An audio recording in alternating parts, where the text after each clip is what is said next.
Doug, you put on a fresh fresh sweatshirt for us? Yes, I did, just for this. You're going all Trevor Noah. It's my webinar sweater, yeah. Allison's the one making fun of you. I thought that was going to be me. Hey, everybody. This is Colin Rowan with Pecan Street. Thanks for joining us. We have opened up the broadcast, and as people are starting to trickle in, we're going to wait for just a couple of minutes until we've got critical mass, and then we will be right back with you. So thanks for joining us, and we'll start in just a couple of minutes. Thanks.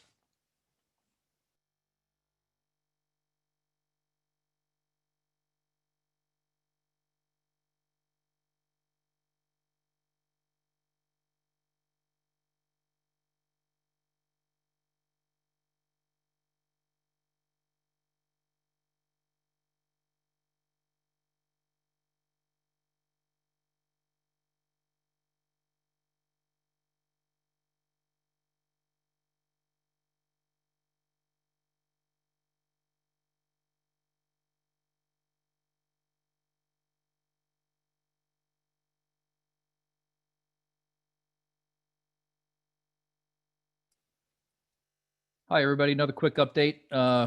You're in the right place. We are going to get started in a couple of minutes. We still have a few people joining the group, so I think we'll wait about another minute or two, and then we will get going. Thank you.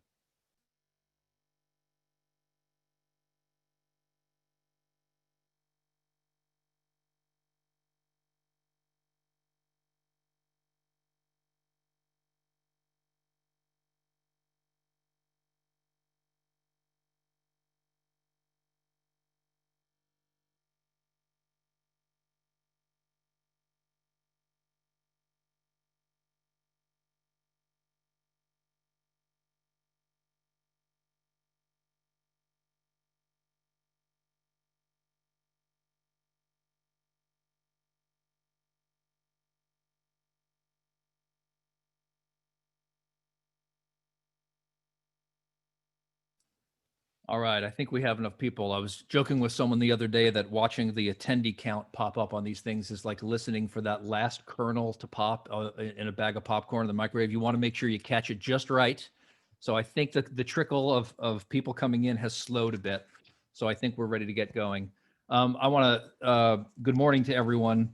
And thanks for joining us for Pecan Street's webinar, An Urgent Case for Energy Efficiency and Renewable Energy. I'm Colin Rowan. I'm the Director of Communication for Pecan Street, and I'm going to be your moderator today. We have an interesting topic today and some excellent panelists, but I do want to address some housekeeping items first. If you've joined our previous webinars before, you know that we tend to run a little long. And so we've tightened up the agenda today so we can be sure to get to a good, thoughtful discussion with your questions. To ask a question today of any of our panelists, use the Zoom chat function. I'm sure everyone knows how to use that by now. I'm going to be monitoring that. Clayton and Josie at Pecan Street's offices are going to be monitoring that. And so please ask away, and we'll try to include all of those in the discussion today. I encourage all of you to visit Pecan Street's event page at pecanstreet.org/events to find out about upcoming webinars. You can also watch YouTube videos of previous webinars there. This one will be on there later today. And you can email us at pecanstreet@media.org. If you got this notice for today's webinar through someone else, we can be sure to add you to our distribution list. And finally, one bit of selfish promotion. Pecan Street recently published a white paper on roadblocks that are preventing faster and more widespread adoption of clean tech products. It's a different kind of discussion than what we're going to have today, but I encourage you to download it here. You can scan the QR code or go directly to that URL and give it a read. We would appreciate it. All right, we are ready to go. This has been a remarkable couple of years on many fronts, including climate. There's been a lot of progress on climate emission efforts in different states, in different parts of the world. And I won't go into all of the details, but here's my quick take. It's encouraging, but insufficient. Climate change is upon us. You can ask any wildfire survivor in California or any hurricane survivor in the Gulf Coast. Progress is good, but it's not happening fast enough. Now, to make myself clear, most of the climate community has been saying this for years. So in some respects, that's not news, and that's not the headline of what we're going to talk about today. What we hope to do is to offer some encouragement about how to speed up the process and the progress. Here in Texas, for example, we know there is remarkable potential to build upon our success as a global leader in wind and spark a new era of energy dominance here. We know how to do it. We've got all of the resources and we've done it before, but it hasn't happened yet outside of wind. Why? And maybe more importantly, how do we learn from that why and reshape, reposition, and rededicate our energy to push forward the kind of transformation we need? So the title slide of our screen on your screen today gives us a bit of a hint.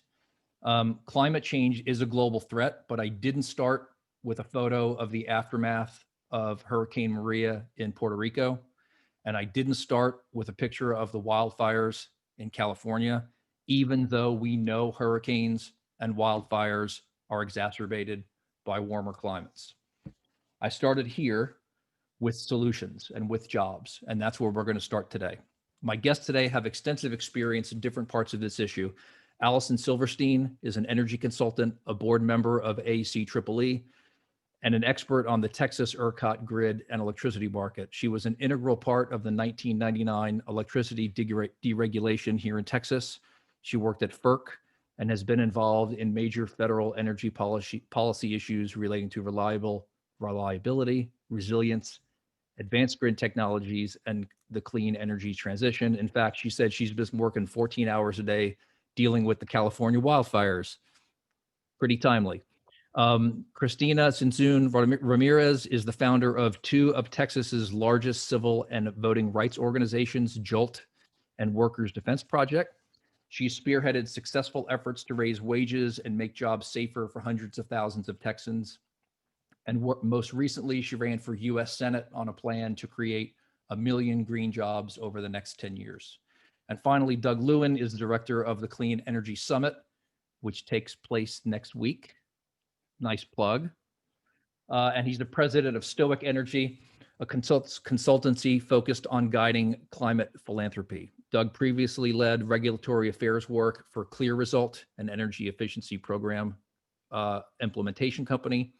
He directed an energy efficiency nonprofit called SPEAR, and he worked at the Texas legislature where he focused primarily on energy, environment, and climate issues. So thank you to all of our panelists today for joining us. We're going to start with Allison, and we're going to take a couple of seconds to queue up her slides. Allison's going to frame some of the issues that we can, that can and should kind of be the focal point of clean energy advocacy and lay out some of the ingredients at our disposal and explain why we need them so quickly and how we can get them quickly. So Allison, if you're ready to go, your slides are up. And I guess I'll ask the other panelists while Allison's speaking, you can go ahead and turn off your camera and then we'll turn you back on when it's each person's time to talk. Thank you. Thanks and good morning, everyone. And my thanks to Pecan Street for inviting me to participate in this, and to my fellow panelists, I'm thrilled to be participating in this with you. So off we go. My job is to tee up this conversation and frame the problems as if we didn't know what the problems are, and as if the material that I'm going to present is new to most of you. I'm quite sure that it isn't. But let's go through it anyway, and let's use this to frame the conversation that we're about to have with each other and with all of you. Next slide, please. So just a reminder, climate warming is happening. I'm sure y'all are shocked by this. And the things that we know already are that gosh, it doesn't look like it's going to let us off easy, and that the trends and impacts are nonlinear and are gaining speed very quickly and getting more and more terrifying with every year. And that they are also not uniform in impact, that they are hitting different parts of the world and as we understand, different parts of our communities in very, very different and frightening ways. Next, please. These are some of the many wonderful things that climate change, the diverse kinds of impacts that climate change is having to us in different ways. I'm personally pleased that I never thought I would be happy to not live in a small island in the middle of the Pacific, but here's one of the limited bright spots. It clearly has the potential to destroy a lot of the happy expectations we've had about financial markets and the way things work. It is threatening people's homes, people's livelihoods. Even I never thought about what the effects of climate change could have on the ways that people think and the ways that people learn.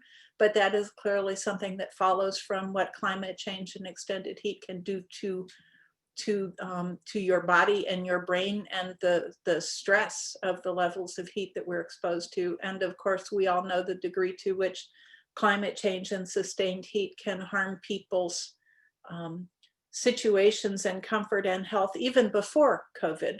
Next, please. So we know this is old. This is before everybody thought that, you know, when we thought that half a degree was a big deal, or that things could be, that we had this happy fantasy that if we could only keep the impacts of carbon increases to a 2%, to a 2-degree increase, that would be feasible.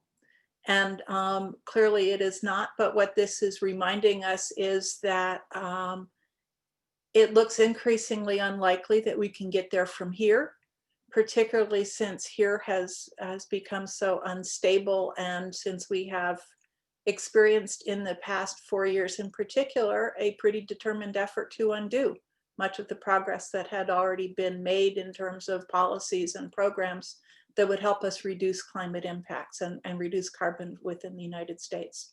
Next, please, and greenhouse gases broadly.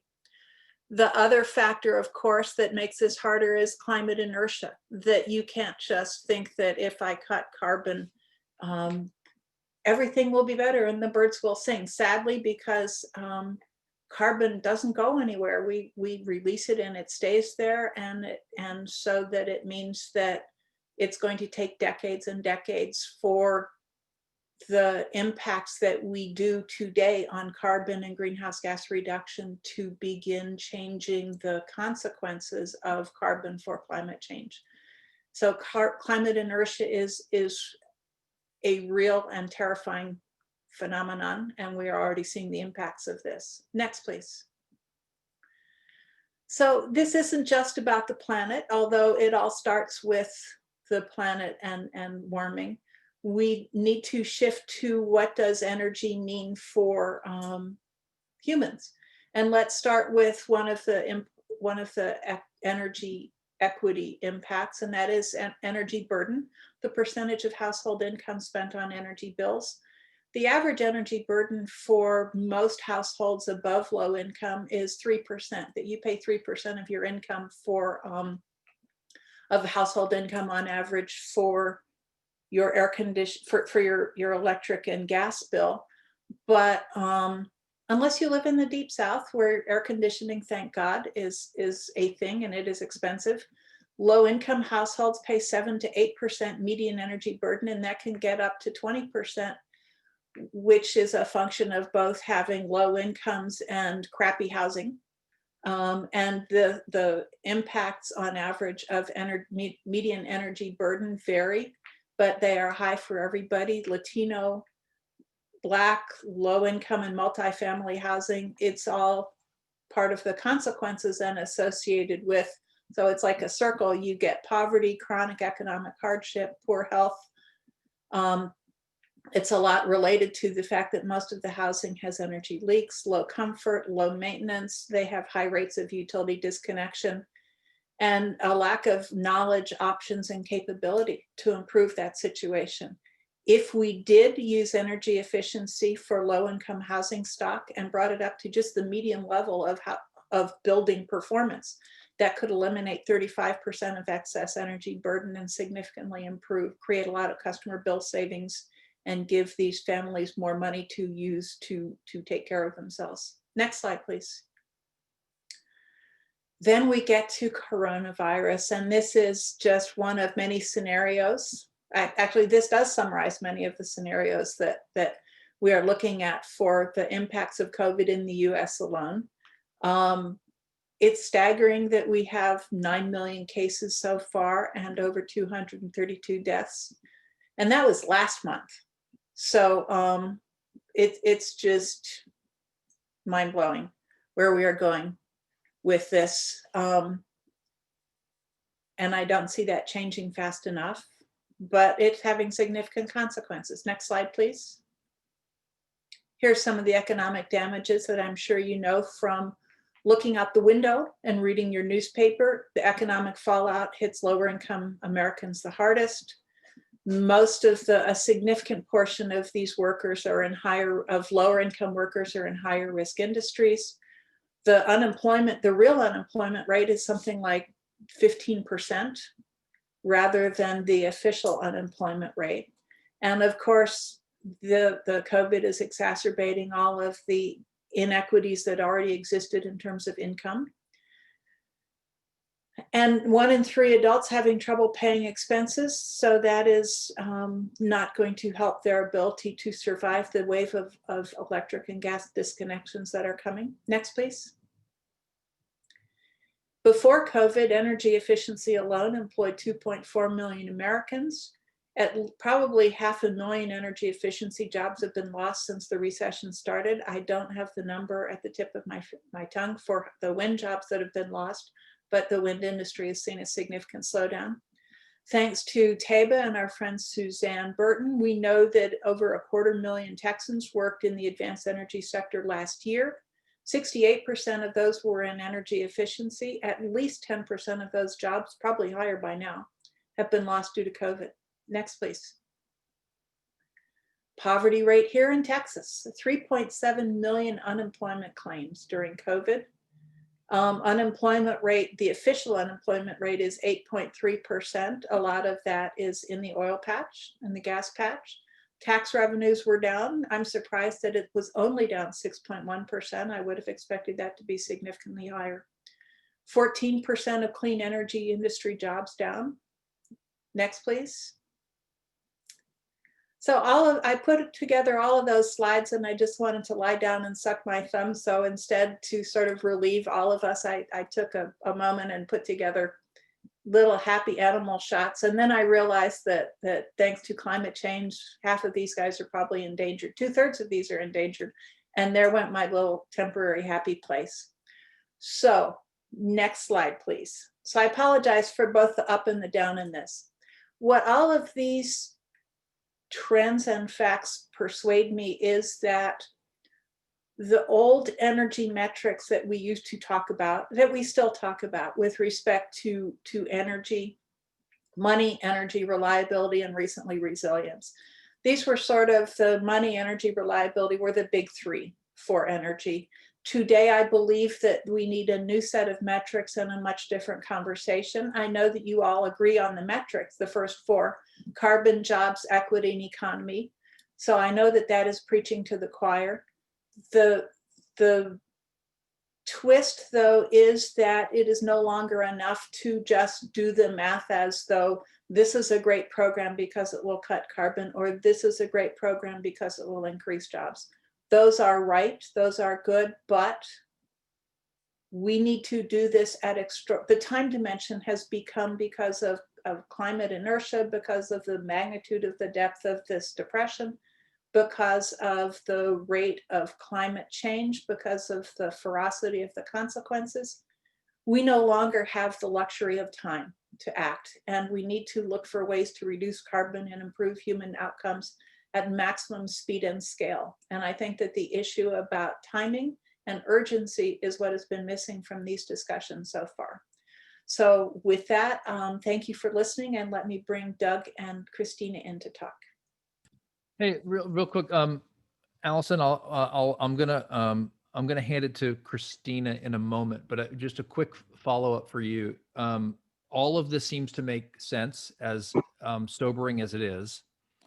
And Christina is going to talk a little bit about kind of the, different approaches that we can take to promote the solutions. But it really does seem like there's a need to not just increase what we're doing on the climate advocacy side and the clean energy side, but there really does need to be a lot more new alliances across some of these previous industries. So we're not making fast enough progress with the traditional energy industry. And we're here in Texas, we're not making progress enough with, suburban conservative Republican lawmakers who have been listening to the climate debate as an environmental debate. And so just maybe for Doug and Christina, as we can talk about that as we move forward, I want to make sure that we're not just all kind of, and I agree with you completely, Allison, that there is a sense of urgency and crisis here. But I think one of the messages that I think that Pecan Street has settled on is we need a much broader net of people working on the solution rather than just changing what we're saying. We need to figure out how to broaden the campaign. So does that make sense, Allison? It does, and I would argue that the way to broaden the alliance is not merely to go out and court people, but to change the message. One of the ways that we were successful in the move to electric competition and the increase of renewables back in the late 90s here in Texas was that we did not talk about we did talk about the virtues of competition because, hello, this is Texas. But we also talked about the benefits to the economy, the benefits to jobs, the benefits to tax base. And we didn't talk about, or we didn't talk very loudly about the potential benefits that, frankly, many of us didn't fully imagine of doing much more energy efficiency and much more renewables. When we did talk about renewables, it was about jobs and tax base. Again, again, and again, jobs and tax base and kilowatt hours. Right. And I would argue that the way to make progress today and to win non-traditional partners on this campaign is to talk about jobs, GDP growth, bill savings, tax-based benefits, all of those things that it is hard to, we don't have to talk about saving the planet. We have to talk about saving jobs and building tax revenues if you want to sell this here in Texas. And right. Fortunately, we can do that with total credibility and absolute fact going forward. Yeah, it's nice to know we don't have to fish too deeply for interesting information. We do not need alternate facts. Yeah. We actually have real facts to support this. Well, thank you for setting that up, Allison. We're gonna pause on you for one moment. We're gonna cue Christina next. Christina Sinsoon Ramirez is next. So I can tell you as a message person that if you want to learn how to explain or pitch an idea to people, running for office is a good forcing mechanism. It makes you get quickly. So having recently run for senator, Christina is going to offer some thoughts on how we can create public support or demand for a faster energy transition, a lot of the things that Allison was talking about. So Christina, you're up. Well, first off, I just want to say I was, on mute, but I was like applauding everything Allison was saying because I just see so much alignment and the need in the moment, especially after COVID-19 and how much economic pain and suffering there is across the country, but especially here in Texas. And that sadly out of crisis, there's oftentimes a lot of opportunity to move on the multiple crises we face also around climate. So as Colin mentioned, some of you may remember me from the US Senate race. I ran as a progressive candidate that ran on a platform of creating good green jobs in the state. But previous to that, I spent a decade organizing construction workers, and the construction workers I organized were the best teachers for me. They taught me how to sharpen my skills as an advocate, a policymaker, and as a candidate. So when I was 24 years old and a student at the University of Texas at Austin, I co-founded Workers Defense Project, and our mission was to raise wages and conditions for construction workers, which of course are some of the critical workers that we will need to expand and also increase the quality of their jobs as we make this big green energy transition in our economy. So as a young woman, one of my jobs early on was going out and visiting construction sites. And as a young woman going to construction sites in an industry that was 96% male, I had little trouble getting the men to speak to me on the construction sites. And I would where I would struggle oftentimes is I would have to ask them to risk their livelihoods to try and tackle bigger problems than just they faced as individuals. And in the beginning, I would really struggle to convince them to take action along with our organization. But I met this man named Jose Rodriguez, and he was working on a large scale construction site in downtown Austin, a commercial building that was going up. And none of the workers there were receiving overtime pay. They were working regularly 50, 55 hours a week. Several workers had been injured on the job because their employer cared more about finishing as fast as possible than their safety or lives.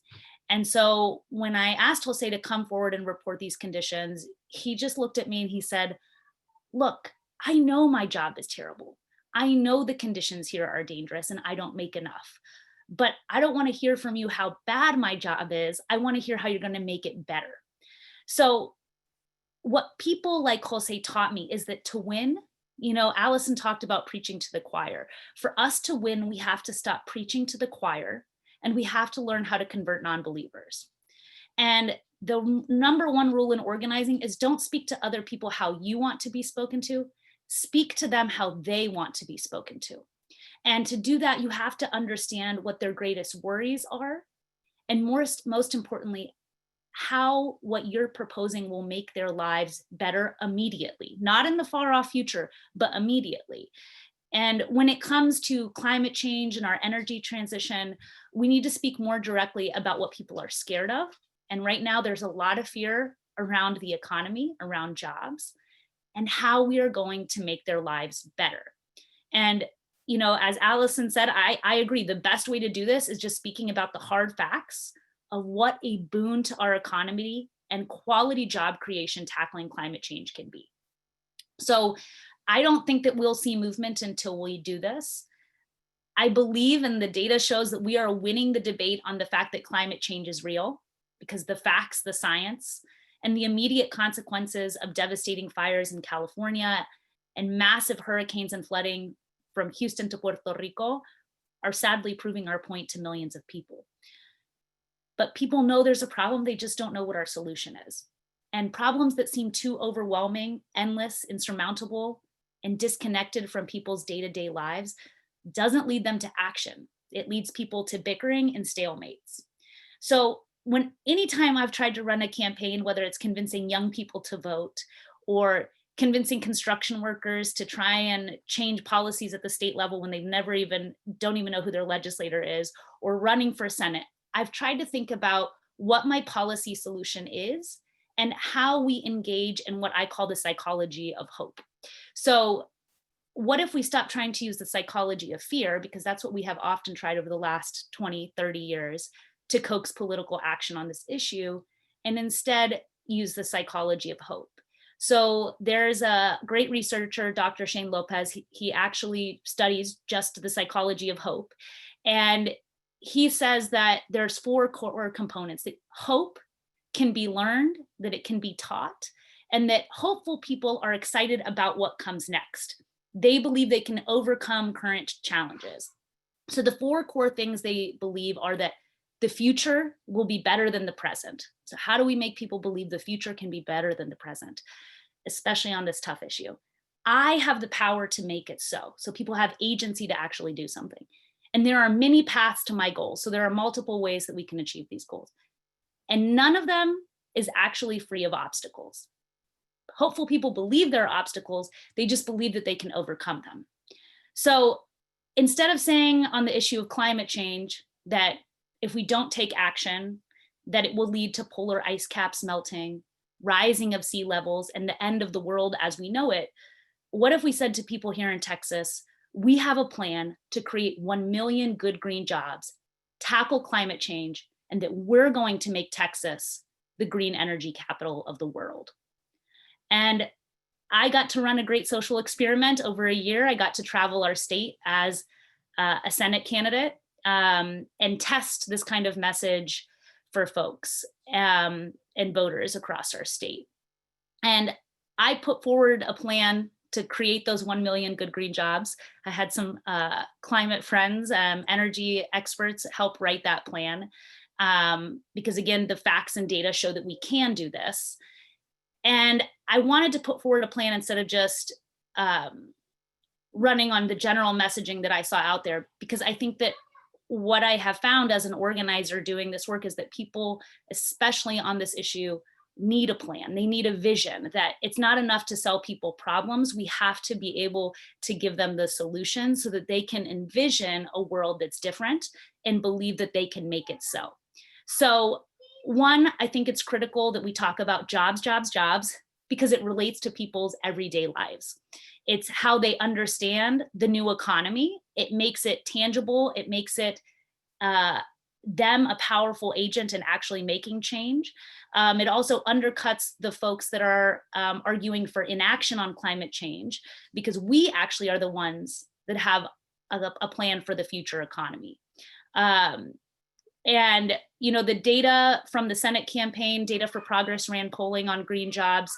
Actually, here in Texas, talking about green jobs was one of the most popular things a candidate could speak about. And Texans were receptive, more so than people in many other states, to talking about the green economy. People wanted to hear how we were going to transition, because people know that we are so dependent on oil and gas in this state. You know, I think the other message that I learned is that we need to talk about how other countries, other states are positioning themselves to be the winners in the new green energy economy, and that threatens the future of our state's economic health and the livelihoods of hundreds of thousands of hardworking Texas families. We cannot make oil and gas workers out to be our enemies. In my mind, they are critical to the transition and future of our state's economy. So the good news is there is a clear pathway to ensure that Texas maintains our energy supremacy, because no state can produce as much wind or solar energy as us. We all know this. And the Lone Star State, of course, with the right investment, could create tens of thousands of good manufacturing jobs in batteries, expanding into electric cars. We have the country's top research universities that can play a crucial role in research and innovation, and also in producing a pipeline of talented and skilled workers to fill the growing need in these new green energy sectors. And of course, our state is home to leading energy companies that can invest, though I think they will have to be required to invest the resources needed into green energy technology and innovation, so that we can accelerate this transition and also ensure those companies' future viability. Lastly, I just want to say we all know that our state has long been victim to the boom and bust in the oil and gas industry. And who knows that best are the tens of thousands of workers who have lost their jobs in those moments. And we are about to face the largest bust in the oil and gas industry that we have ever faced if we don't transition quickly off of oil and gas. Green jobs provide recession-proof, long-term secure employment for workers, especially that many don't have a college degree. And it's really critical here in Texas because only 38% of Texans over age 25 into 65 actually have a college degree. So that's also a really great selling point about many of the green jobs that would be created. And I want to also make clear, we cannot just talk about job creation. We must talk about job quality.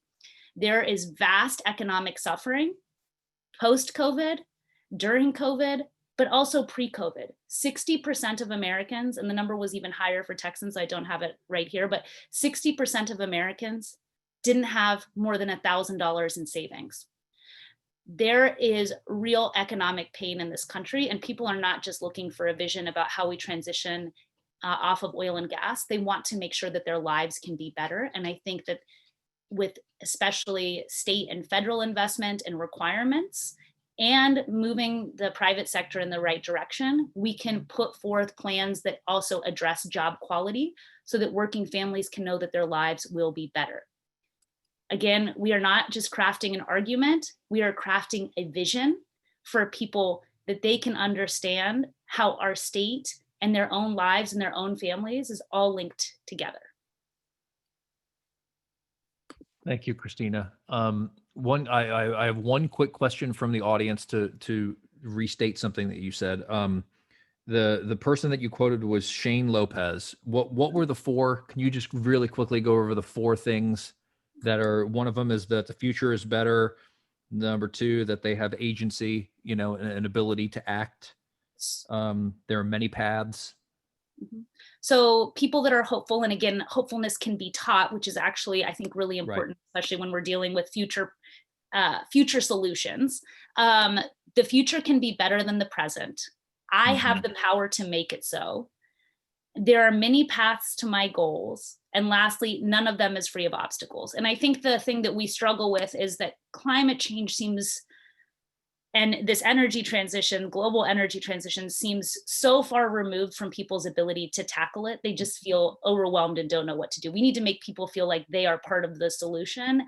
And in Texas, we have the best argument and economy to make that so. It's true. Right. Thank you. Thank you. We're going to get to a lot of what you talked about, I think, in the discussion. I do want to make sure that we get dug in. Finalist panel today. Thank you, Christina. That was great. Thank you. Our finalist panelist is Doug Lewin. He's worked in the legislature at energy-related nonprofits and is a valuable resource for strategy and perspective about Texas energy issues, not just climate issues, but energy, specifically energy efficiency and clean energy. He's going to introduce some ideas about implementation. So I think we heard a lot about the issue from Allison and the approach from Christina. And I think Doug's going to give us some context about policy programs and other factors that are a good fit for this. So Doug, welcome, and the floor is yours. Thanks, Colin. Appreciate that. And thanks, Christina and Allison, for such great comments. I hope, if you're, I was going to say everybody at home or in your office, I guess everybody's probably at home, but if you've been paying attention and not multitasking, you've been on a roller coaster here, right? Between Allison's presentation with all that's happening because of climate, and then even a picture of cute baby animals, and then hearing those animals are going to probably, many of them, go extinct because of climate change, and then to Christina's discussion of psychology of hope. It's been quite a roller coaster, and I want to pick up on some of those themes, and then, as Colin said, talk a little bit about implementation, a little bit more about the climate solutions. Before I jump into that, I do want to, in case I forget to say so later, thank Pecan Street for doing this and for the whole series. I don't know if people at home have listened to the race and energy series they did earlier, but very important conversations, very important research. Pecan Street is just adding so much to the dialogue, but also what they do as a living laboratory with sensors in homes and monitoring energy use and solar PV and EVs. Just such a great organization. So thanks for having me.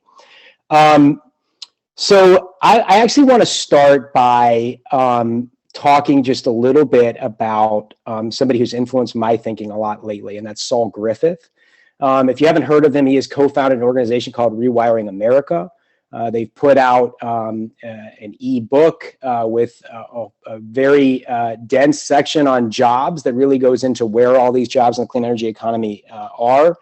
Saul will also be a speaker at the Texas Energy Summit, which is 2 weeks away. Colin, you gave me a bit of a slight cardiac arrest when you said next week. I was like, no, I still have 2 weeks.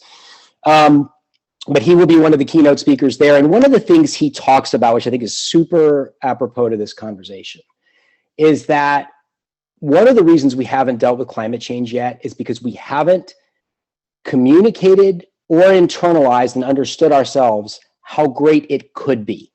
That climate change solutions actually are better than the things we've had before. And let me just give one really concrete example we call today urgent case for renewable energy and energy efficiency. And I'll talk about renewable energy and energy efficiency, but think about electric vehicles. It's not only that they don't pollute out of the tailpipe, they're better cars.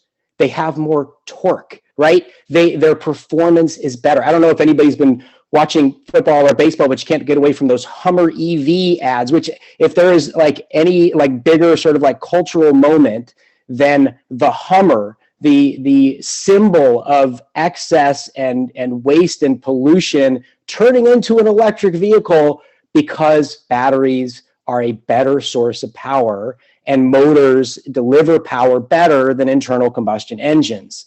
Let's take energy efficiency, right? If you are able to get an upgrade to your home, you increase your comfort. You lower your costs. You have more control. If you have smart controls, like a smart thermostat, you have more control over different zones of your house being heated and cooled, making you more comfortable in controlling your costs. These are all things that enable us to live better. What Saul talks a lot about, there was a podcast he did with Ezra Klein I'd highly recommend listening to. He's done a couple of them, but especially the first one where he really gets into, we have scared people so much about climate change, and we have driven in the message that you've got to give things up. Your life is going to be less because we have to solve the climate crisis. That is wrong. I think that people who want to take personal actions to sacrifice, that's great. I do some things in my own life. I'm not going to list them here because it's not that important. We can together, using policies, actually solve the climate crisis and make our lives better. So I want to quote from one other book on this particular topic, which is another brilliant one, Jonathan Safran Foer, and his We Are the Weather, where he talks about, we will find when we're done with this, it was no sacrifice at all. He was quoting FDR during World War II and the sacrifices people were going to have to make to defeat fascism. And yes, people had to give some things up. But what they found was, what were they giving up? They started a victory garden. Victory gardens were actually turned out to be a delightful thing that families could do and grow food together. They found it was no sacrifice at all. I think this is what we're going to find with climate change when we get into this. So let me, to make sure that I am answering the question and sort of addressing the topic that was put to us, I'll come back to Saul Griffith for a minute, because I think he's added a lot to this dialogue. He's been a MacArthur Genius Fellow and a contractor to DARPA, NASA, and DOE, and he makes these Sankey diagrams. He's an energy expert's expert. And what he's determined, or what he's sort of concluded is, A, we need to talk about this better. Your life is not going to get worse dealing with climate change. It can get better if we do this right. But number two, if we're going to reach the goals we need to reach to keep the planet at 1.5 degrees or 2 degrees of warming, we are going to need to go whole hog on renewable energy and electrification of transportation. And that has to happen very quickly. The beauty of this is we have the technology. Technical breakthroughs will be needed on other things. We're still working some of the things out related to hydrogen and, how are you going to fly airplanes without fossil fuels and industrial applications. There's a lot, carbon capture and storage. There's a lot of stuff to be figured out. We know how to make and install solar panels. We know how to make and install wind turbines. We know how to make and install battery energy storage systems, smart thermostats. We know how to make and drive electric vehicles. All of these technologies are here today. No further technological breakthrough needed. That's about 70 to 75% of the emissions. So that's good news.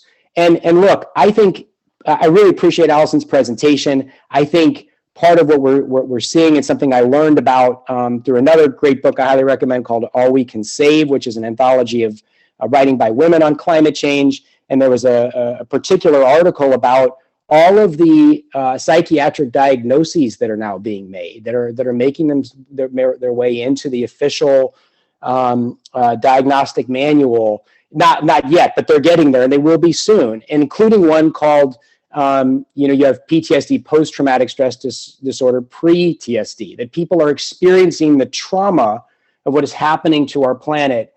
This is real, and people that read about climate, this is something I think all of us feel, and it's really important to talk about it. It's also important, as Christina so beautifully pointed out, that the future, and to quote Dr. Lopez, the future will be better than the present.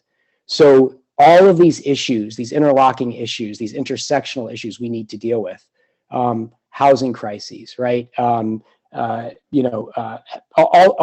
unemployment crisis we're facing right now, with 20+% of the population out of work.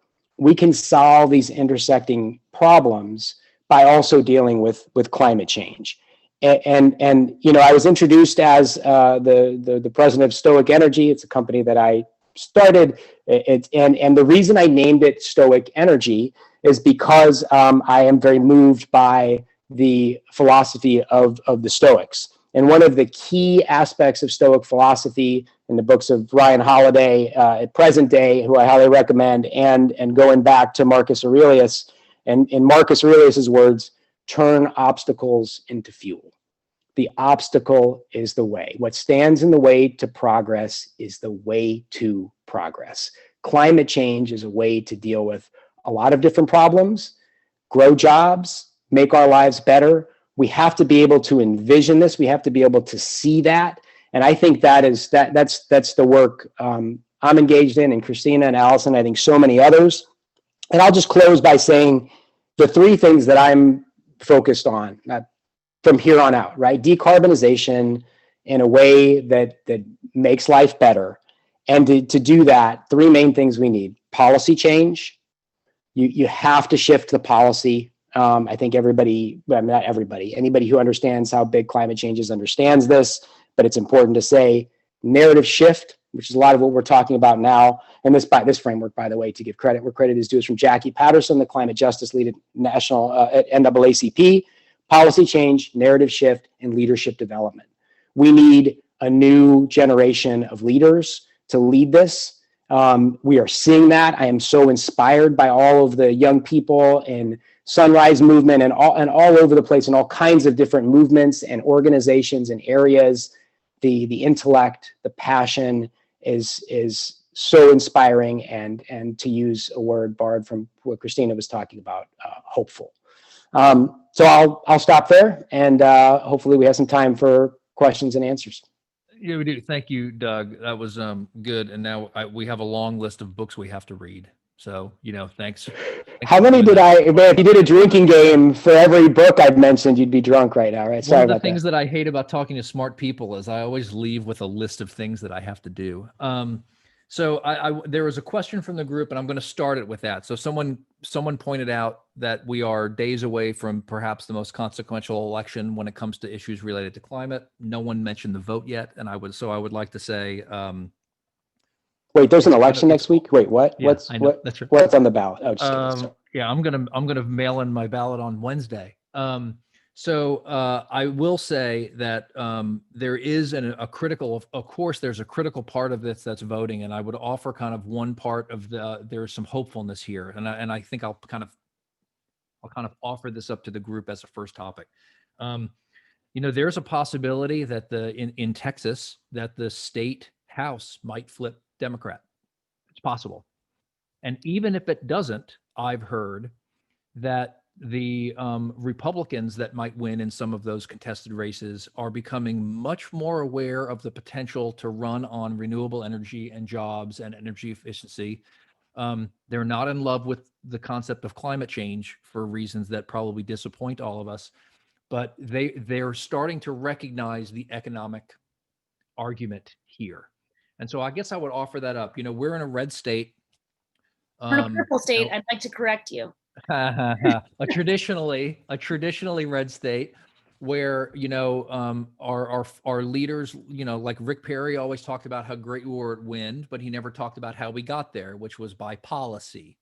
And so if maybe the group can talk about quickly when it comes to Texas as a first place, how optimistic are you that we're bridging that gap with groups that maybe have not responded in the past, leadership groups, whether it's political parties or business organizations or things like that?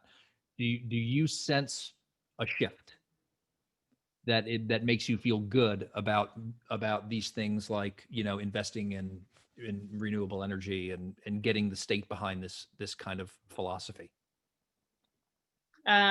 So I think I'll say something, and then if anybody else wants to jump in. So for me, I think a big piece of it is, sorry, my son just walked in. Hold on. He walked out. The joys of working from home. For me, a big piece of it, and that I learned on the Senate race, right, is I do think that you see at least a desire to talk more about renewable energy. An admission that climate change could be real, or that it's real.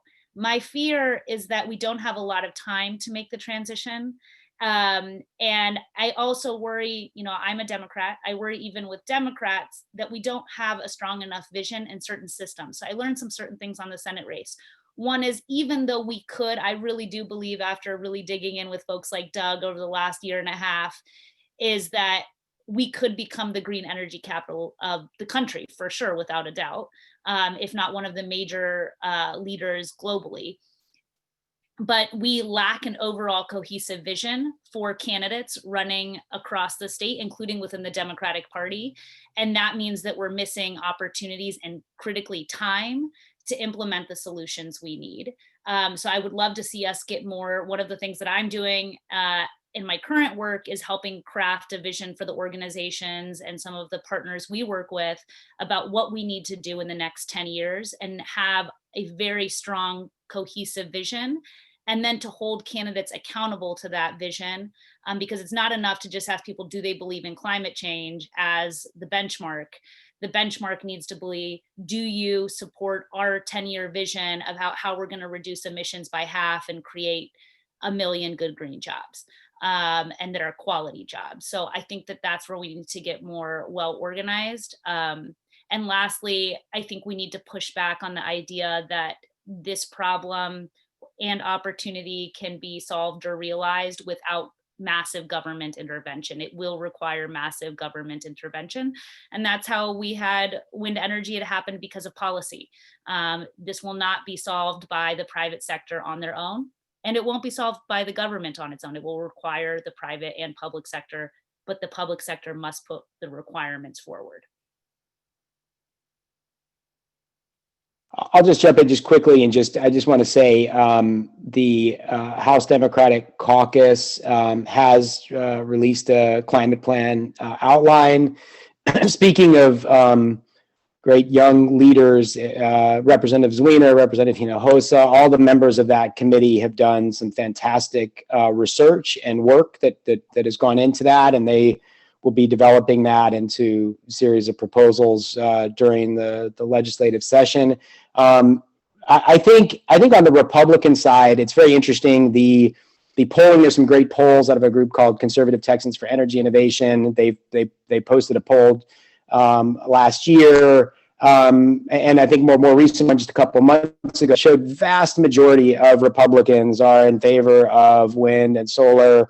At the Energy Summit, one more plug for it. It's in 2 weeks, if you hadn't heard, texasenergysummit.com. We'll have one of the speakers we'll have there is Danielle Butcher of American Conservation Coalition, which is a group of young conservatives pushing Republicans to do something on climate change. And actually, during this cycle, congressional candidates in the Houston area, namely Crenshaw, Congressman Crenshaw, has been running advertisements on climate and clean energy and his solutions to them. So I think you are definitely seeing a shift. That shift, to me, isn't happening fast enough. And the scale, to Christina's point, like the scale of the ambition, the scale of the proposals that are out there, not speaking of any particular proposal, just in general, hasn't reached the level of the urgency and the need. The title of this being the urgency for renewable energy. We need to be 100% net zero emissions in the power sector within 10 to 15 years. We need energy efficiency to quadruple or even 5 to 10x the levels we're at in Texas in the next 10 years. And you just don't see proposals like that yet, but we've got to look at what we've got to do from an emissions perspective and then work backwards. What is the science telling us we've got to do, and devise the policy frameworks to meet that. That's not happening yet, but we're getting there. So, Allison, real quick, I just noticed we're about 5 minutes ahead of the hour. I'm going to ask the group if you've got a couple of minutes, that we don't have to end exactly at noon. That's okay. If you need to go, please, of course. But I know we're going to run up against the hour, and I do have one more question for the group. So, Allison, to you, and then I'll follow up. Very quickly, I want to remind everyone that there are multiple metrics, and to those of us on the call who have the luxury of money in the bank, that we can think about carbon and climate change as our driver. That's great. Most of the people who are out there voting have a lot less money in the bank, and their driver is jobs and their driver is bills.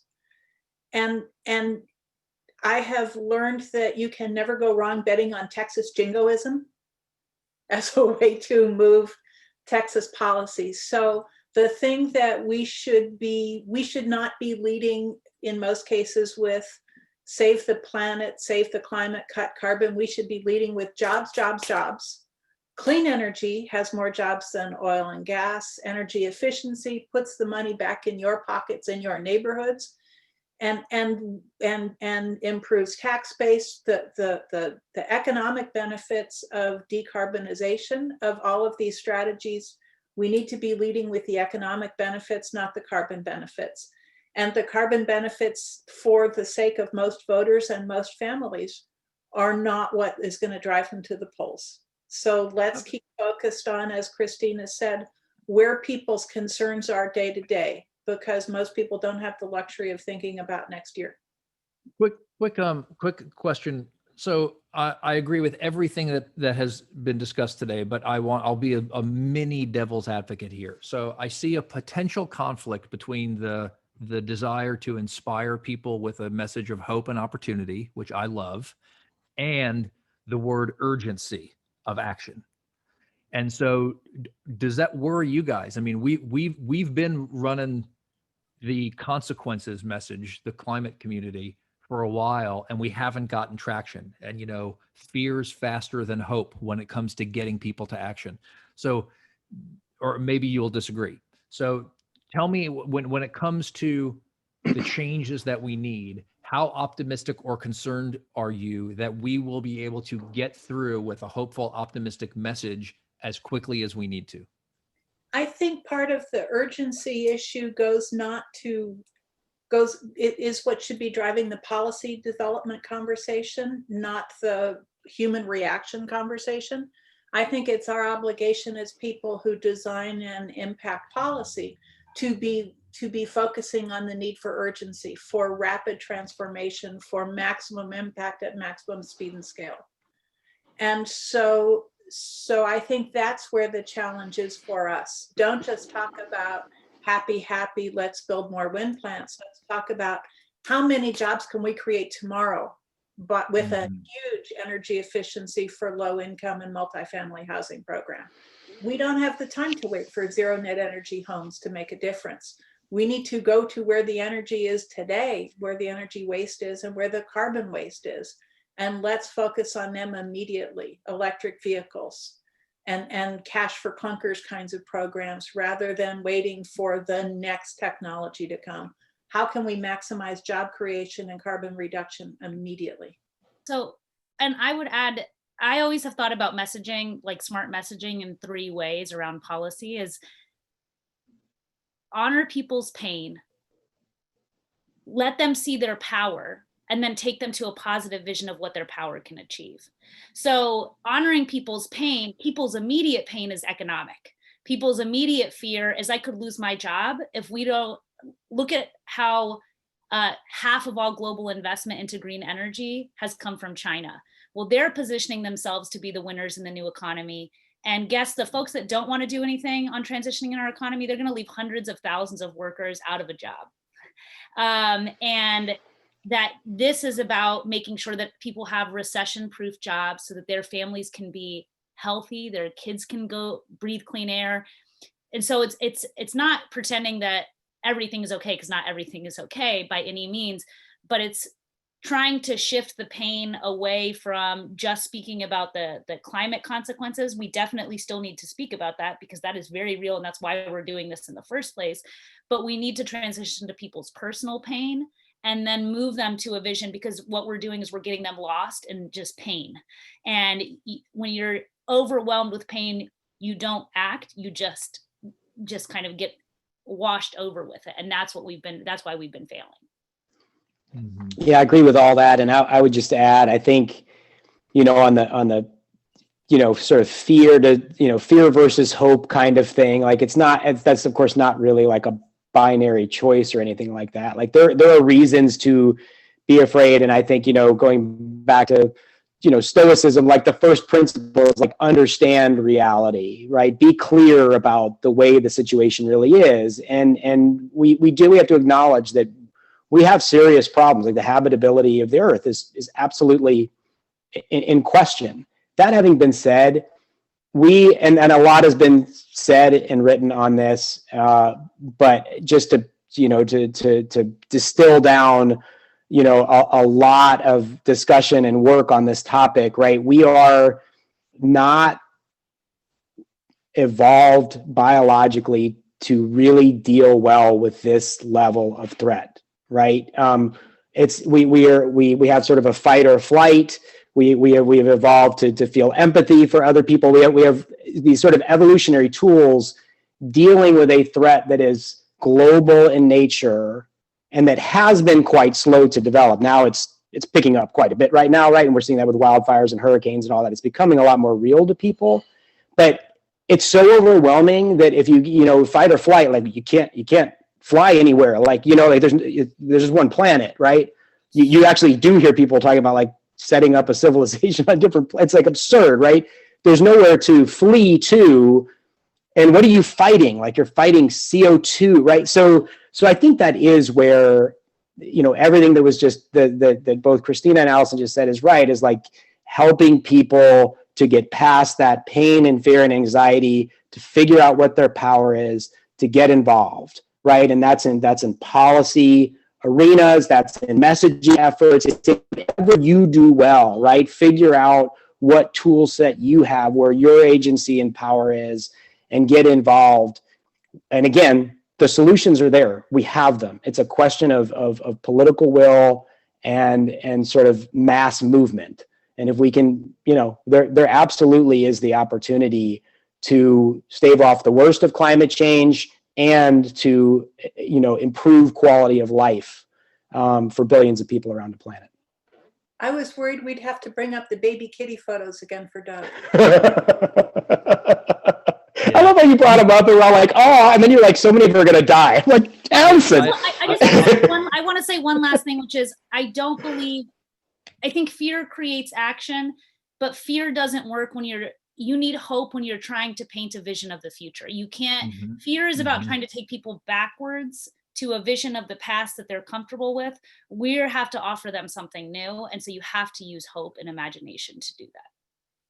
Well, I will. There are a couple of things to say to the audience today. So a lot of the people that are listening and watching might have access through email to Doug and Allison and Christina. If you don't, email Pecan Street. Unless Doug and Allison and Christina mind, I would be happy to share an email address, because I think there are a lot of people, whether it's Texas or in other states, that there's a lot of head nodding going on in the comment section. Yes, that we need to do that. And I think that if this can serve as a little bit of a start of community chatter, then all the better. So we'll do that. Number two, I do think Pecan Street's going to try to figure out, just like we did with the race and energy, we kind of went into that first webinar knowing it was a very complicated but important issue, and we're figuring out how to move through that as an organization, but also what kind of people we can convene for other webinars like this. So I think this is something we need to keep up with. Number three, vote.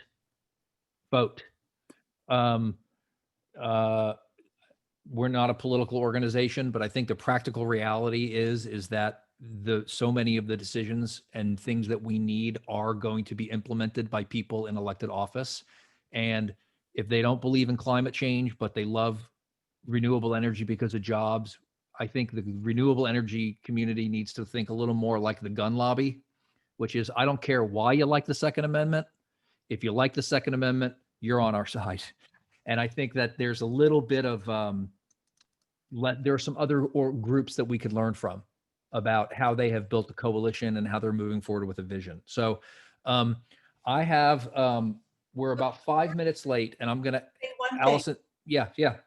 And that is, I am a huge fan of renewable energy, but energy efficiency can get us halfway there in terms of impactful carbon reduction and job creation in places where renewable energy alone cannot. And energy efficiency should always be done first, because renewable energy requires a lot of additional infrastructure and creates waste of other kinds of resources in addition to energy. So energy efficiency is a huge risk reducer in ways that renewables alone are not. So always do efficiency first, And let's get those jobs and those benefits before and as we get the renewable benefits. Thank you. End of ad.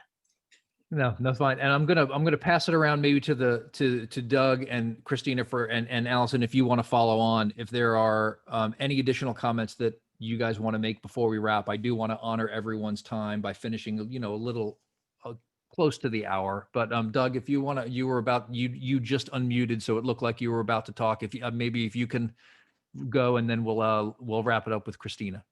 Yeah, I'll just, in closing, I do actually just want to build on what Allison just said, because I didn't talk about as much during my 8 or 9 minutes earlier, and probably should have. And I don't know if anybody's actually said on this call, it is worth pointing out that of those 254,000 advanced energy jobs as identified by Texas Advanced Energy Business Alliance, over 160,000 of them are in energy efficiency. The Biden campaign has a big plan to retrofit 4 million buildings and homes.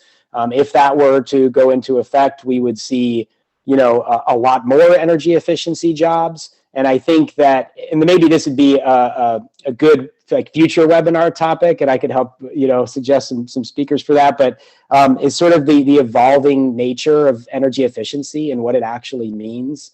Saul Griffith, the guy referenced earlier, the scientist I referenced earlier, talks a lot about how we can't efficiency our way out of the climate crisis. Efficiency by itself won't be enough. We are going to need renewables and electrification of transportation. But as Allison pointed out, there's, as the great Amory Lovin said, it's not low-hanging fruit. We got fruit sitting on the ground, right? There's still a ton of efficiency out there, just wasted energy. We should absolutely be addressing that, and that is a key part of climate solutions. And yeah, just in closing, I would just say, look, all the solutions we've been talking about are incredibly popular. They all pull way over 60%, including with Republicans. And that includes spending massive amounts of money on low-income energy efficiency and renewable energy investments. These things pull extremely well. The public wants it. But I think what we're lacking is that sort of narrative shift, that sort of where people can really see what that vision is, and then getting people together and organized, as Christina said a few times on this call, to sort of exercise their power. I think everything we need is right there with us. It's just a matter of putting the pieces together. And so, let's do it. And I do hope anybody that asks for it, please give them my email address or phone number, whatever. Love to talk to people. And we'll be talking about all these things and more at the Energy Summit. So come see me there too. Nice wrap. That's there you go. Got that last plug in. Christina, you're going to get the last word, and then I'll just close up and say goodbye to everybody. Yeah. So I am a nerd, and I love studying history and moments when big change has happened in history. And the people that were always fomenting that change, a lot of times they didn't realize that they were in the right place and at the right time to create that change. And here in Texas, for those of us that care about, the future of our planet, about the environment, we have been on the defensive for the last 30 years. And the state is changing so rapidly, politically, demographically, that sometimes I see us not exercising the level of imagination and power that we are about to have. We are used to contesting for power, but not having governing power. We are in a state that is changing rapidly on this issue. And so I want to push us and encourage us to fully imagine and start crafting the policies, not that we just think we can win with the past political climate, but the future and the present political climate that is being created. Policy, to me, I have always been a person that believes that policy is about trying to push forward the legislation you should have and that you deserve and that your communities deserve. It doesn't mean you don't also fight for what's practical, but don't always just start and end with what's practical in the current political climate of what people tell you is possible. Fight for what you deserve. And I believe that Texas deserves to be the green energy capital of the world. And that means that we need bold policies that will position us to be there. Candidates are looking for us and advocates to lead and give the solutions. So put forth the solutions that you all know we need to have. Great. I think that is a great place to finish. Yes. Well, Well, we will make sure you still have 50 minutes left in everyone's lunch hour. If you haven't early voted, we're running out of time to early vote here in Texas. I just wanted to thank our speakers, of course, Doug, Allison, Christina. Thank you for joining us. For everyone who joined us, thank you. We had a few requests for Doug's reading list. So Doug, you're going to get a follow-up email from us to make sure that we got all those names right. And then Allison and Christina, if you have any recommendations, we'll follow up with email to you as well. Any recommendations about organizations or other resources that kind of touch on the issues that we're talking about today? If you have any thoughts on that, we'll send an email to participants with some follow-up. So with that, I just want to say thank everyone for joining us. Y'all have a great afternoon, and don't forget to vote on Tuesday if you haven't voted already. Thank you. Thank you.